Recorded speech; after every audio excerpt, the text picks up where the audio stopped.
Je suis allée à la rencontre d'une association qui milite pour que des menus végétariens soient présents dans les restaurants universitaires. Ça s'appelle Assiette Végétale et c'est son cofondateur Cyril Ernst qui nous en parle. Assiette Végétale, c'est une association de droit local qui est en fait une campagne nationale pour demander des options végétales dans les restaurants universitaires, mais aussi dans toute la restauration collective. Et c'est une campagne qui, pour l'instant, mobilise les étudiants pour porter cette demande auprès des CROUS, qui sont les administrations en charge des restaurants universitaires.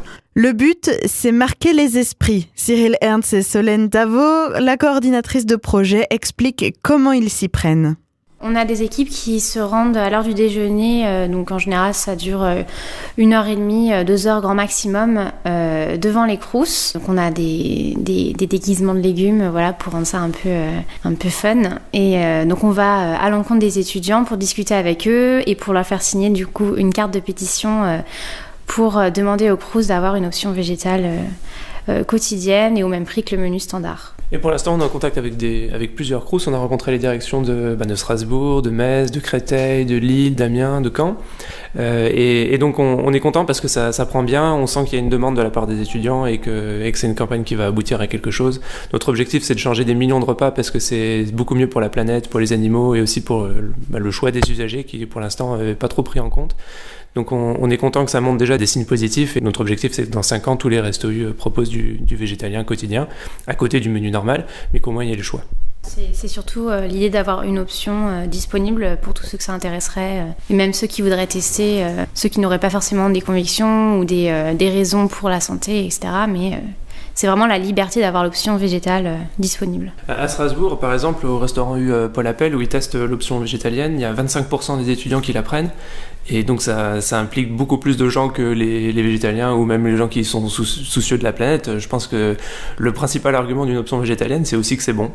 On se rend pas compte, mais il y a énormément de plats et de variantes qu'on peut avoir et si on n'a pas l'habitude de ce genre de repas, justement, c'est très intéressant pour pouvoir découvrir de nouvelles saveurs, des nouveaux plats justement qu'on ne pourrait pas connaître.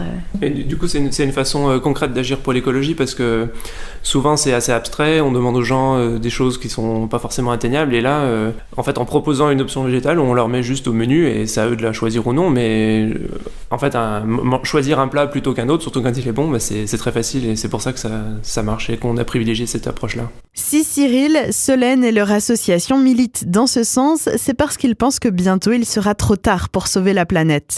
On sait qu'il y a une urgence climatique, l'ONU, le GIEC il y a 2 semaines, les communautés scientifiques, même un article dans Science là, en mai dernier, explique que si on passe à une alimentation végétale, ça va contrer c'est une des mesures nécessaires pour contrer les pires effets du changement climatique. Donc il y a vraiment un consensus scientifique et on sait que on est très proche du moment où on va pas pouvoir faire marche arrière sur le changement climatique. Et donc si on ne fait pas ces choses-là qui sont extrêmement simples et qui vont sauver notre planète, donc ça devrait tous nous réveiller. On les fera jamais, donc c'est pour ça qu'on fait cette campagne. C'est parce que si on la fait pas, ça sera trop tard. Enfin, je veux dire, dans 50 ans, on pourra toujours se dire qu'il faut manger végétalien pour sauver la planète, mais le changement climatique sera enclenché à un niveau où on n'aura pas envie de savoir quelles sont les conséquences, quoi. Et donc le GIEC appelle à réduire la consommation de viande et de produits laitiers. Enfin, c'est écrit noir sur blanc. Donc, aujourd'hui, on sait tous qu'il faut faire ça, et donc c'est pour ça que le service public qui a quand même la mission de proposer quelque chose qui est dans l'intérêt général doit proposer cette option-là, et je pense que c'est un message qui va être de plus en plus entendu.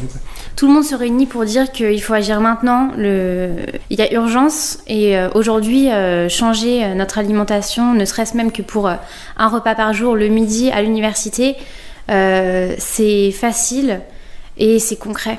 Et c'est vraiment un moyen de réduire notre impact sur l'environnement, d'éviter l'augmentation des concentrations des gaz à effet de serre qui sont absolument désastreuses.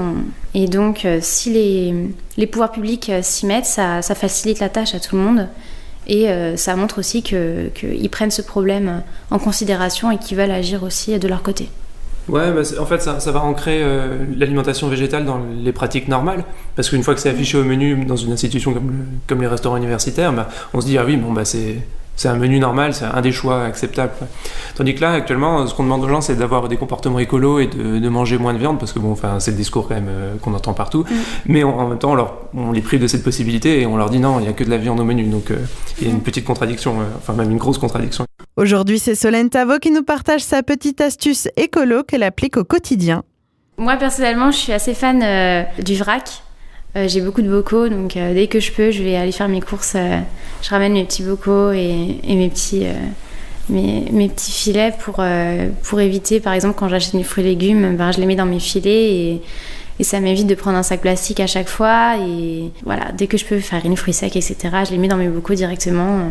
On évite les emballages. Et puis, bien sûr, si j'ai des emballages que je peux pas éviter, je vais les recycler automatiquement. Voilà, je fais attention à ce que je mets dans mes poubelles. L'association Assiette Végétale organise des actions cette semaine, notamment lundi et mercredi devant les restaurants universitaires.